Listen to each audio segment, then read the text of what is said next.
ನಮಸ್ತೆ ಸ್ನೇಹಿತರೆ. ಮನುಷ್ಯನ ಜೀವನದಲ್ಲಿ ಎದುರಾಗುವಂತಹ ಎಲ್ಲ ಸಮಸ್ಯೆಗಳಿಗೆ ಹಾಗೂ ಎಲ್ಲ ರೀತಿಯ ಸಂಕಷ್ಟಗಳಿಗೆ ಒಂದು ಪರಿಹಾರವಿರುತ್ತದೆ. ನಮ್ಮ ಆಚರಣೆಗಳು, ನಮ್ಮ ಕರ್ಮಗಳ ಆಧಾರದ ಮೇಲೆ ನಮ್ಮ ಫಲಗಳು ದೊರೆಯುತ್ತಾ ಹೋಗುತ್ತದೆ.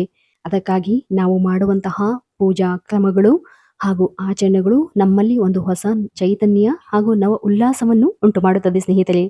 ಹೌದು, ಇವತ್ತಿನ ದಿನ ಈ ಒಂದು ವಿಡಿಯೋದಲ್ಲಿ ಹೇಳುವಂತಹ ಮಾಹಿತಿಯನ್ನು ಪೂರ್ತಿಯಾಗಿ ಕೇಳಿ. ಖಂಡಿತವಾಗಿಯೂ ನಿಮ್ಮ ಜೀವನದಲ್ಲಿ ಅದ್ಭುತವಾದಂತಹ ಬದಲಾವಣೆಯನ್ನು ನೀವು ಕಾಣಬಹುದು ಸ್ನೇಹಿತರೆ.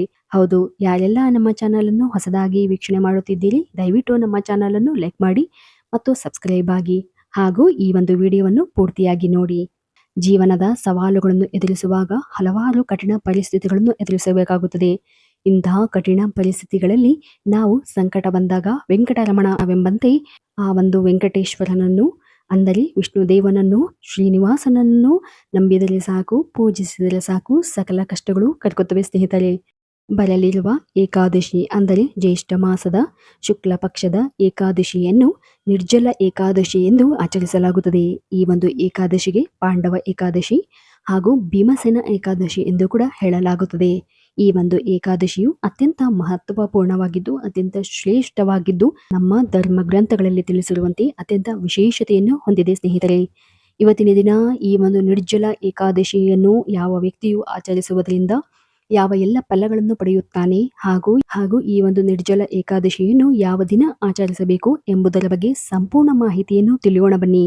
ಈ ದಿನದಂದು ಭಕ್ತರು ಆಚರಿಸುವ ನಿರ್ಜಲ ಏಕಾದಶಿ ವ್ರತವು ಅದರ ಒಂದು ಉಪವಾಸದ ಹಾಗೂ ಕಠಿಣ ವ್ರತಗಳಿಗೆ ಹೆಸರುವಾಸಿಯಾಗಿದೆ.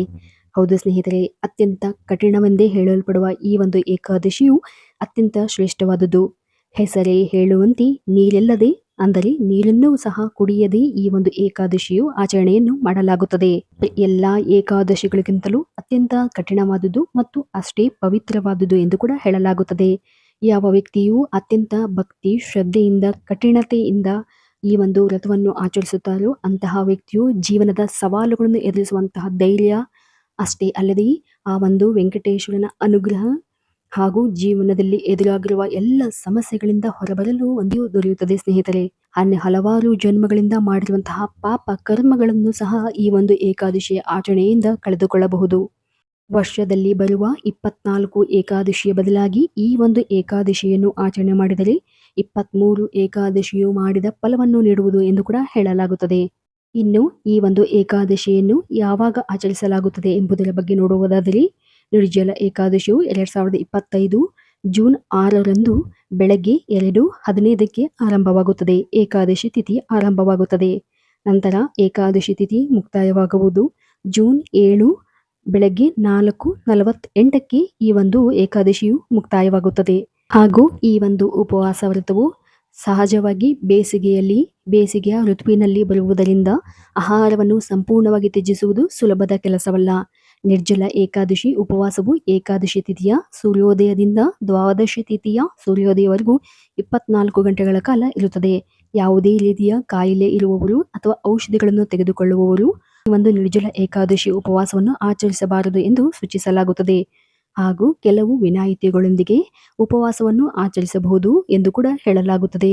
ಉಪವಾಸದ ನಿಯಮಗಳಿಗಿಂತ ಭಗವಂತನಿಗೆ ಭಕ್ತಿ ಹೆಚ್ಚು ಇಷ್ಟವಾಗುತ್ತದೆ ಎಂದು ಕೂಡ ಹೇಳಲಾಗುತ್ತದೆ ಸ್ನೇಹಿತರೆ. ಈ ಒಂದು ಏಕಾದಶಿಯನ್ನು ಆಚರಿಸುವುದರಿಂದ ವಿಷ್ಣುವಿನ ಆಶೀರ್ವಾದದ ಜೊತೆಗೆ ಆತ್ಮವನ್ನು ಶುದ್ಧೀಕರಿಸುವ ವ್ರತವಾಗಿದೆ. ಈ ಒಂದು ಏಕಾದಶಿಯ ಆಚರಣೆಯಿಂದ ವ್ಯಕ್ತಿಯು ಜೀವನದಲ್ಲಿ ಮಾಡಿರುವಂತಹ ಎಲ್ಲ ರೀತಿಯ ಪಾಪ ಕರ್ಮಗಳಿಂದ ಮುಕ್ತಿಯನ್ನು ಹೊಂದಬಹುದು ಎಂದು ಕೂಡ ಹೇಳಲಾಗುತ್ತದೆ. ಈ ಒಂದು ಏಕಾದಶಿಯ ಆಚರಣೆಯ ನಂತರ ಮರುದಿನ ಬೆಳಗ್ಗೆ ತುಳಸಿ ಬೆರೆಸಿದ ನೀರನ್ನು ಸೇವಿಸುವುದರ ಮೂಲಕ ಬ್ರಾಹ್ಮಣರಿಗೆ ಆಹಾರವನ್ನು ಅರ್ಪಿಸಿ ದಾನವನ್ನು ನೀಡಿದ ನಂತರ ಉಪವಾಸವನ್ನು ಮುಕ್ತಾಯಗೊಳಿಸುತ್ತಾರೆ. ಈ ಏಕಾದಶಿಯ ಆಚರಣೆಯಿಂದ ಸಮೃದ್ಧಿ, ಆನಂದ, ದೀರ್ಘಾಯುಷ್ಯು, ಅಷ್ಟೇ ಅಲ್ಲದೆ ಮೋಕ್ಷವು ಲಭಿಸುತ್ತದೆ ಎಂದು ಕೂಡ ಹೇಳಲಾಗುತ್ತದೆ. ಯಾವ ವ್ಯಕ್ತಿಯು ಈ ಒಂದು ಏಕಾದಶಿಯನ್ನು ಆಚರಿಸುತ್ತಾನೆಯೋ ಆ ವ್ಯಕ್ತಿಯು ವೈಕುಂಠವನ್ನು ಸೇರುತ್ತಾನೆ ಎಂದು ಕೂಡ ಹೇಳಲಾಗುತ್ತದೆ. ಅಷ್ಟೇ ಅಲ್ಲದೆ ನಿಮ್ಮ ಜೀವನದಲ್ಲಿ ಯಾವುದೇ ರೀತಿಯ ಅಡ್ಡಿ ಆತಂಕಗಳು ಎದುರಾಗುತ್ತಾ ಇದ್ದರೆ, ಯಾವುದೇ ಕೆಲಸದಲ್ಲಿ ಅಡೆತಡೆಗಳು ಹೆಚ್ಚಾಗಿ ನಿಮ್ಮನ್ನು ಕಾಡ್ತಾ ಇದ್ರೆ, ಈ ಒಂದು ಏಕಾದಶಿಯನ್ನು ಆಚರಣೆ ಮಾಡುವುದರಿಂದ ಆ ಭಗವಂತ ವಿಷ್ಣುವಿನ ಅನುಗ್ರಹ ನಿಮ್ಮ ಮೇಲೆ ಸಿಗುತ್ತದೆ.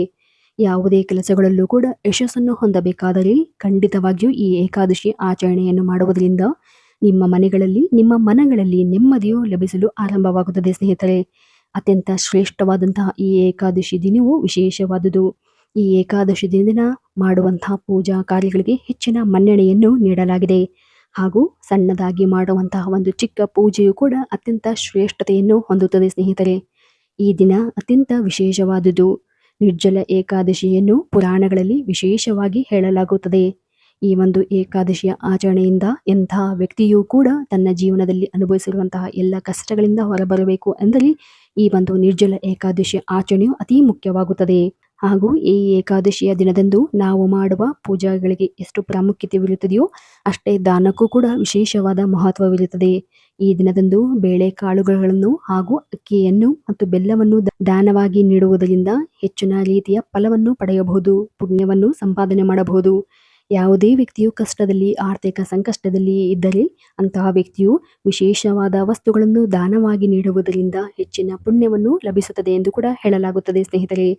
ಹಾಗೂ ಏಕಾದಶಿಯ ಆಚರಣೆಯ ಉಪವಾಸವನ್ನು ಮಾಡುವುದರಿಂದ ಎಲ್ಲ ರೀತಿಯ ಸಮಸ್ಯೆಗಳಿಂದ ನೀವು ಹೊರಬರುತ್ತೀರಿ. ವಿಶೇಷವಾದ ಪುಣ್ಯದ ಫಲವನ್ನು ನೀವು ಪಡೆಯುತ್ತೀರಿ. ಈ ಒಂದು ನಿರ್ಜಲ ಏಕಾದಶಿಯ ಆಚರಣೆಯನ್ನು ಒಮ್ಮೆ ಆಚರಿಸಿದರೆ ವಿಶೇಷವಾದ ಪುಣ್ಯ ಸ್ಥಳಗಳಿಗೆ ಭೇಟಿ ನೀಡಿದಷ್ಟು ಪುಣ್ಯದ ಫಲವು ದೊರೆಯುತ್ತದೆ ಎಂದು ಕೂಡ ಪುರಾಣಗಳಲ್ಲಿ ಹೇಳಲಾಗುತ್ತದೆ. ಹಾಗೂ ಈ ದಿನ ವಿಶೇಷವಾಗಿ ವಿಷ್ಣು ಸಹಸ್ರನಾಮಗಳನ್ನು ಹಾಗೂ ವಿಷ್ಣುವಿಗೆ ಸಂಬಂಧಿತವಾದಂತಹ ಗ್ರಂಥಗಳನ್ನು, ಮಂತ್ರಗಳನ್ನು ಓದುವುದರಿಂದ ಶುಭವೆಂದು ಪರಿಗಣಿಸಲಾಗುತ್ತದೆ. ಹೌದು, ಈ ದಿನ ವಿಶೇಷವಾಗಿ ವಿಷ್ಣು ಸಹಸ್ರನಾಮವನ್ನು ಹೇಳುವುದರಿಂದಲೂ ಕೇಳುವುದರಿಂದಲೂ ವಿಶೇಷವಾದಂತಹ ಫಲಗಳನ್ನು ನೀವು ಪಡೆಯಬಹುದು. ಅತ್ಯಂತ ವಿಶೇಷವಾಗಿರುವ ಹಾಗೂ ಅತ್ಯಂತ ಶ್ರೇಷ್ಠವಾಗಿರುವ ಈ ನಿರ್ಜಲ ಏಕಾದಶಿಯ ಆಚರಣೆಯಿಂದ ಮಹಾವಿಷ್ಣುವಿನ ಅನುಗ್ರಹಕ್ಕೆ ಪಾತ್ರರಾಗಲಿದ್ದೇವೆ.